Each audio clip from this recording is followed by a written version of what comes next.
नमस्कार विद्यार्थी मित्रों, मेरे YouTube channel study with Pankaj Nadiya में आप सबका स्वागत है। विद्यार्थी मित्रों, आज हम कक्षा 7 द्वितीय सत्र हिंदी विषय में प्रथम इकाई जो कि एक कविता है उसके बारे में चर्चा करेंगे। तो शुरू करते हैं आज का वीडियो। हमारी प्रथम इकाई, पहली इकाई का नाम है, शीर्षक है बेटी। यह एक कविता है जो बेटी के पर आधारित है। विद्यार्थी मित्रों, यहाँ पर QR कोड दिया हुआ है। हमें इस QR कोड को स्कैन करके आप इस कविता से संबंधित जो भी कंटेंट है, विषय वस्तु है, वह प्राप्त कर सकते हैं। सबसे पहले हम यहाँ कुछ माहिती दी हुई है, इसको पढ़ेंगे। पढ़ना लिखना, तरक्की करना एवं दुनिया में उजियारा फैलाने में नारी कभी पीछे नहीं रही। वह खुद स्वाभिमान से जीकर स्वनिर्भर बन सकती है। वह सम्मान की अधिकारिणी है। समाज व राष्ट्र की उन्नति में नारी महत्वपूर्ण योगदान दे सकती है। प्रस्तुत कविता में एक बालिका की आशा एवं भावनाओं की अभिव्यक्ति द्वारा उसके आत्मविश्वास को व्यक्त किया गया है। तो हम जानते हैं कि आज बेटी बचाओ बेटी पढ़ाओ नारा सार्थक हो रहा है। पूरे देश में और पूरी दुनिया में बेटियों को सम्मान दिया जा रहा है। बेटियों की पढ़ाई के लिए सरकार एवं समाज दोनों जागृत हो रहे हैं। तो इस तरह हमें यदि संसार को, इस दुनिया को टिकाए रखना है और हमें विकास करना है, तो सबसे पहली बात यही होती है, सबसे ज़रूरी बात यह होती है कि हमें बेटियों को पढ़ाना पड़ेगा। तो इसीलिए एक बेटी की क्या आशाएं है, उसके अंदर, उसके मस्तिष्क में, उसके मन में क्या तरंगे है, उसकी क्या भावना है, उसकी अभिव्यक्ति करने के लिए और उसके आत्मविश्वास को व्यक्त करने के लिए यह कविता लिखी गई है। सबसे पहले हम कविता का पठन करेंगे और उसके बाद इसका सारांश समझेंगे। आप इसे अच्छे राग में गा भी सकते हो, लेकिन अभी हम यहाँ पर पठन करेंगे। यहाँ चित्र भी दिया हुआ है, बेटी जो आसमान को और चंद्रमा को, तारे को देख रही है। पठन करते हैं हम। बेटी हूँ मैं बेटी, मैं तारा बनूंगी। बेटी हूँ मैं बेटी, मैं तारा बनूंगी। तारा बनूंगी, सहारा बनूंगी। बेटी हूँ मैं बेटी, मैं तारा बनूंगी। गगन पे चमके चंदा, मैं धरती पे चमकूंगी। गगन पे चमके चंदा, मैं धरती पे चमकूंगी। धरती पर चमकूंगी, मैं उजियारा करूंगी। बेटी हूँ मैं बेटी, मैं तारा बनूंगी। बेटी हूँ मैं बेटी, मैं तारा बनूंगी। पढ़ूंगी लिखूंगी मैं मेहनत करूंगी। पढ़ूंगी लिखूंगी मैं मेहनत करूंगी। अपने पांव चलकर मैं दुनिया को देखूंगी। दुनिया को देखूंगी, मैं दुनिया को समझूंगी। बेटी हूँ मैं बेटी, मैं तारा बनूंगी। बेटी हूँ मैं बेटी, मैं तारा बनूंगी। फूल जैसी सुंदर मैं बागों में खिलूंगी। फूल जैसी सुंदर मैं बागों में खिलूंगी। तितली बनूंगी, मैं हवा को चूमूंगी। तितली बनूंगी, मैं हवा को चूमूंगी। हवा को चूमूंगी, नाचूंगी गाऊंगी। बेटी हूँ मैं बेटी, मैं तारा बनूंगी। बेटी हूँ मैं बेटी, मैं तारा बनूंगी। तारा बनूंगी, सहारा बनूंगी। तो इस तरह से सुंदर कविता है। इसका सारांश समझने से पहले हम यहाँ पर शब्दार्थ एवं मुहावरे दिए हुए इसके अर्थ जान ले, ताकि हमें सारांश समझने में आसानी रहे, सरलता रहे। सहारा यानी आश्रय या तो आधार। गगन यानी आकाश या नभ।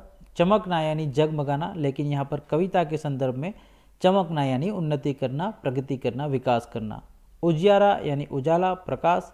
तितली यानी रंग बिरंगा उड़ता पतंगा, जिसे हम गुजराती में पतंगियों कहते हैं। तारा बनना यह एक मुहावरा है। तारा बनने का मतलब होता है श्रेष्ठ बनना, उत्तम बनना। अपने पांव पर चलना यानी कि आत्मनिर्भर बनना। विद्यार्थी मित्रों, अब हम कविता का सारांश समझेंगे। बेटी हूँ मैं बेटी, मैं तारा बनूंगी। तारा बनूंगी, सहारा बनूंगी। तो यहाँ पर एक बेटी की आशाओं को, उसकी भावनाओं को, उसके आत्मविश्वास को व्यक्त किया गया है। बेटी कहती है कि मैं बेटी हूँ, मैं तारा बनूंगी, यानी कि मैं सर्वश्रेष्ठ बनूंगी, उत्तम बनूंगी। तारा बनूंगी, सहारा बनूंगी, और उत्तम बन के, श्रेष्ठ बनकर मैं सबका, हर किसी का सहारा बनूंगी। बेटी हूँ मैं बेटी, मैं तारा बनूंगी। और आगे वह कहती है कि गगन पे चमके चंदा, मैं धरती पे चमकूंगी, धरती पर चमकूंगी, मैं उजियारा करूंगी। अर्थात जिस तरह से आसमान में, गगन में, नभ में, आकाश में चंद्रमा चमकता है और उजियारा फैलाता है, पूरा आसमान अंधकारमय होता है, उसमें उजाला फैलाता है, उसी तरह मैं धरती पर चमकूंगी, यानी पढ़ लिख कर, मेहनत करके, श्रेष्ठ बनकर मैं धरती पर अपनी प्रगति से, अपने विकास से, अपनी उन्नति से चमकूंगी। और धरती पर चमकूंगी यानी कि मेहनत करके मैं इस तरह प्रगति हासिल करूंगी, कामयाबी प्राप्त करूंगी, और मैं उजियारा करूंगी, यानी कि जो दिन दुखी है, जो वंचित है, उनके जीवन में खुशियाँ लाऊंगी, उनके जीवन में खुशियाँ लाकर उनके घरों में उजियारा करूंगी। तो यहाँ पर केवल उजियारा करने का मतलब है कि अंधकार को दूर नहीं भगाना, लेकिन दुख को दूर करना। ओके, तो बेटी गगन पे जिस तरह चंद्रमा चमकता है, उसी तरह धरती पे चमकना चाहती है, श्रेष्ठ बनना चाहती है, और श्रेष्ठ बनकर धरती पर चमकना चाहती है, सारे लोग उसे जाने पहचाने, इस तरह से बनना चाहती है, और दूसरों के दुखों को दूर करना चाहती है, उनके जीवन में से दुख रूपी अंधकार को दूर करके उजियारा करना चाहती है। बेटी कहती है कि मैं बेटी हूँ, मैं श्रेष्ठ बनूंगी, मैं तारा बनूंगी। और श्रेष्ठ बनने के लिए केवल कहने से कुछ नहीं होगा, इसलिए बेटी जानती है, और इसीलिए बेटी कहती है कि श्रेष्ठ बनने के लिए वह क्या करेगी? पढ़ूंगी, लिखूंगी, मैं मेहनत करूंगी। वो पढ़ेगी, लिखेगी और खूब मेहनत करेगी, क्योंकि केवल बातों से कुछ नहीं होता है। कुछ करना हो, यदि कुछ बनना हो तो हमें मेहनत करनी पड़ती है, पढ़ना पड़ता है, पढ़ाई लिखाई जरूरी है। और यह बात बेटी अच्छी तरह से जानती है, इसलिए वो कहती है कि पढ़ूंगी, लिखूंगी, मैं मेहनत करूंगी, अपने पाँव चलकर दुनिया को देखूंगी। तो अपने पाँव चलना अर्थात आत्मनिर्भर बनना। तो बेटी कहती है कि मैं पढ़ लिख कर खूब मेहनत करूंगी और आत्मनिर्भर बनकर दुनिया को देखूंगी, पूरी दुनिया को देखूंगी, पूरी दुनिया को, पूरे समाज को, विश्व में हर जगह घूमूंगी और दुनिया को देखूंगी, मैं दुनिया को समझूंगी, और पूरी दुनिया को देखकर मैं दुनिया की हर अच्छी बुरी बात को समझूंगी, देखूंगी। और पढ़ लिख कर हमें ज्ञान मिलता है, और ज्ञान के आधार पर ही, ज्ञान अर्जित करने पर ही हम आत्मनिर्भर बन सकते हैं, और आत्मनिर्भर व्यक्ति पूरी दुनिया में घूम सकता है, दुनिया को देख सकता है और दुनिया को समझ सकता है। इसलिए बेटी कहती है कि मैं पढ़ लिख कर, मेहनत करके आत्मनिर्भर बनूंगी, अपने पाँव चलकर मैं पूरी दुनिया को देखूंगी और दुनिया को समझूंगी, दुनिया को समझने का प्रयत्न करूंगी, और दुनिया में कहीं दुख है, कहीं मुश्किलें हैं, कोई समस्याएं हैं, उसे दूर करने का प्रयत्न करूंगी। बेटी कहती है फूल जैसी सुंदर मैं बागों में खिलूंगी। जिस प्रकार बगीचे में, बाग में सुंदर फूल खिलते हैं, उसी प्रकार मैं इस दुनिया रूपी बगीचे में सुंदर फूल की तरह खिलूंगी, यानी कि उन्नति हासिल करूंगी, कामयाबी प्राप्त करूंगी। तितली बनूंगी, मैं हवा को चूमूंगी, और जिस प्रकार तितली बनती है और इधर उधर उड़ती रहती है, मचलती रहती है, खुश रहती है, उसी प्रकार मैं अपने जीवन में खुश रहूंगी और हवा को चूमूंगी। हवा को चूमना मतलब कामयाबी के शिखर सर करना। यहाँ पर वो कामयाबी के ऊंचाइयों को पहुँचेगी, कामयाबी की ऊंचाइयों को स्पर्श करेंगी। और इसलिए वह कहती है कि फूल जैसी सुंदर मैं बगीचे में खिलूंगी और इस संसार में खिलूंगी, और तितली की तरह मैं हवा को चूमूंगी, कामयाबी प्राप्त करूंगी, कामयाबी के शिखर सर करूंगी, और हवा को चूमूंगी, नाचूंगी, गाऊंगी, और कामयाबी प्राप्त करके, विकास करके, कामयाबी की ऊंचाइयों के सर्वश्रेष्ठ बनकर, ऊंचाइयों को छूकर आसमान को छूऊंगी, और फिर नाचूंगी, गाऊंगी और खुश रहूंगी, यानी कि नाच गाऊंगी और अपनी इस विकास यात्रा को, अपनी इस प्रगति को, अपने इस अचीवमेंट को मैं एक उत्सव के रूप में मनाऊंगी, नाचूंगी, गाऊंगी और खुशियाँ मनाऊंगी। तो इसलिए ये बेटी की भावना है, उसका आत्मविश्वास है कि बेटी जो चाहती है वो करना चाहती है। वो बेटी दुनिया में आगे बढ़ना चाहती है, दुनिया को दिखाना चाहती है कि बेटी बेटों से कम नहीं होती है, और इसलिए उसके अंदर दृढ़ आत्मविश्वास भरा हुआ है। वो पढ़ लिख कर मेहनत करना चाहती है, आत्मनिर्भर बनना चाहती है, गगन पे जिस तरह से चंद्रमा चमकता है उस तरह से वो चमकना चाहती है, श्रेष्ठ बनना चाहती है, तारा बनना चाहती है, और इस दुनिया में जो दुख रूपी, समस्याओं के रूपी अंधकार है उसे दूर करना चाहती है। तो ये सारी बेटी की अभिलाषा है, आशाएं है, इच्छाएं है, भावनाएं है। तो इस प्रकार ये बेटी की बात है। विद्यार्थी मित्रों, आपको इस कविता का सारांश समझ में आ चुका होगा। बिल्कुल सरल भाषा में लिखी हुई कविता है और बहुत ही अच्छा संदेश देने वाली यह कविता है। शब्दार्थ की चर्चा हमने कर ली है, अब हम अभ्यास की चर्चा करते हैं। अभ्यास प्रश्न 1, इस काव्य का आरोह अवरोह युक्त समूह गान कीजिए। तो यहाँ पर आपको कविता का गान करना है। कविता का गान करने के लिए आप किसी बड़ों की सहायता ले सकते हैं या फिर इंटरनेट के माध्यम से कविता का राग सुनकर सीख सकते हैं। प्रश्न दूसरा है, निम्नलिखित प्रश्नों के मौखिक उत्तर दीजिए। पहला प्रश्न, आत्मनिर्भर बनने के लिए आप क्या करेंगे? तो यह आपके संदर्भ में है, मौलिक उत्तर हो सकता है कि आत्मनिर्भर बनने के लिए आप क्या करेंगे। तो हम जानते हैं कि आत्मनिर्भर बनने के लिए हमें क्या करना पड़ता है, पढ़ाई लिखाई करनी पड़ेगी, मेहनत करनी पड़ेगी, कुछ कमाने के लिए दिल में जज्बा पैदा करना पड़ेगा और मेहनत करनी पड़ेगी, तब जाके हम आत्मनिर्भर बन सकते हैं। दूसरा प्रश्न है, बेटी पढ़ लिख कर क्या करेगी? तो बेटी पढ़ लिख कर क्या करेगी यहाँ पर दिया हुआ है,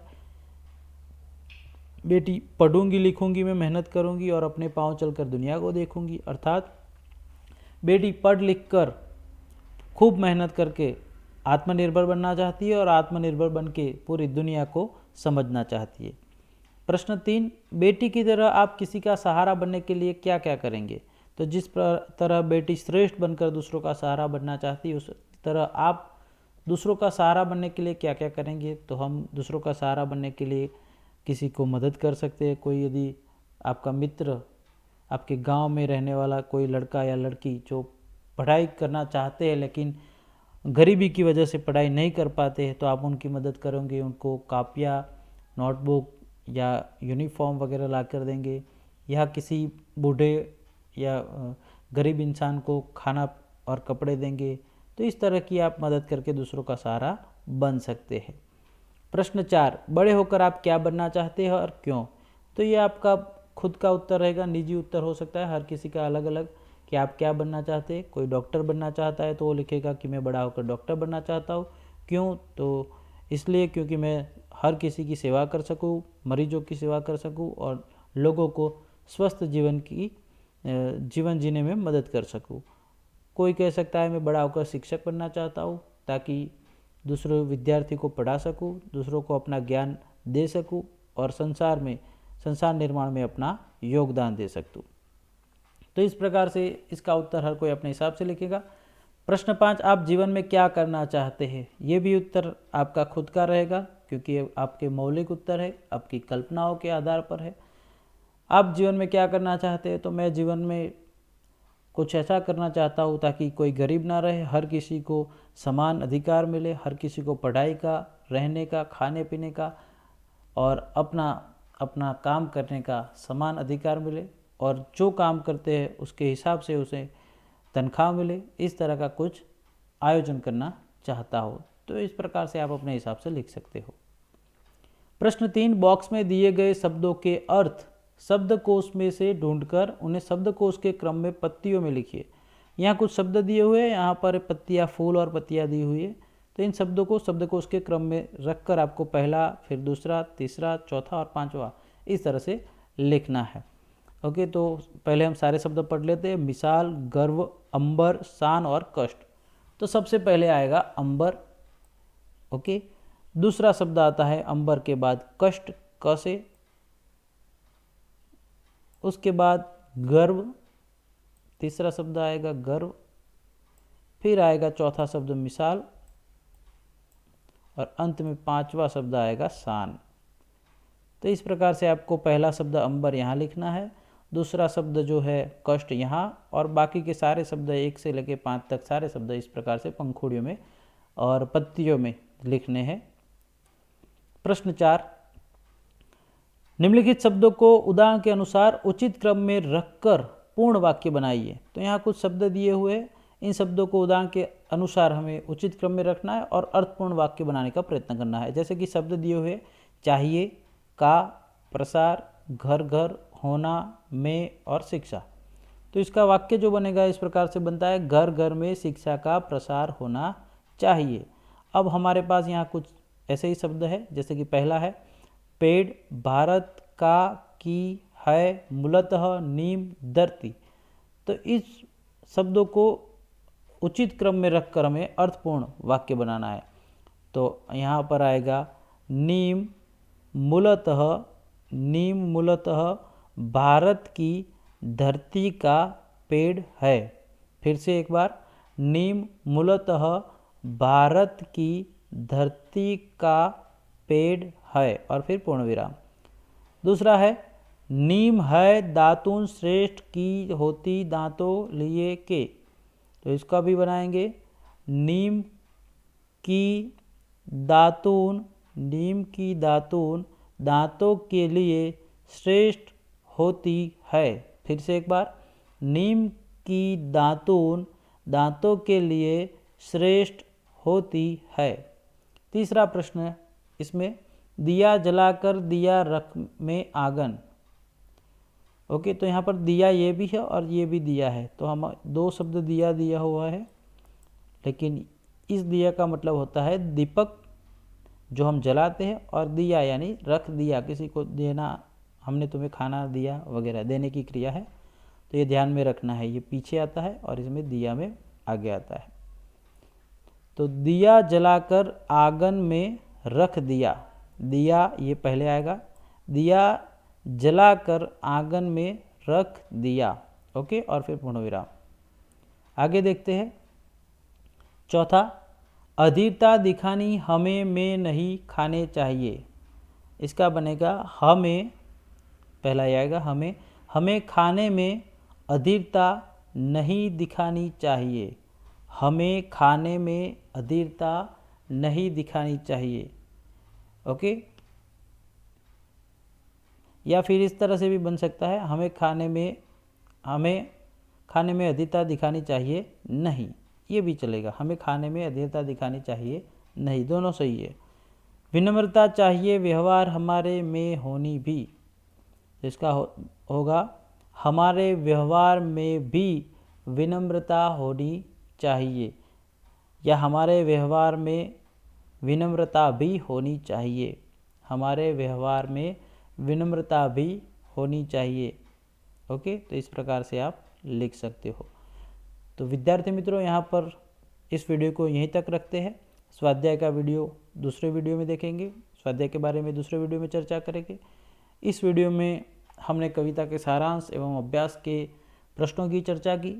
यह वीडियो आपको कैसा लगा ये कमेंट में बताइए, और वीडियो यदि अच्छा लगा हो तो वीडियो को लाइक कीजिए, अपने दोस्तों के साथ शेयर कीजिए, और यदि आपने मेरा channel study with Pankaj Nadia subscribe ना किया हो तो चैनल को अब भी सब्सक्राइब कर ले, ताकि आने वाले हर नए वीडियो की अपडेट आपको मिलती रहे। मिलते हैं एक नए वीडियो के साथ, तब तक के लिए गुड बाय।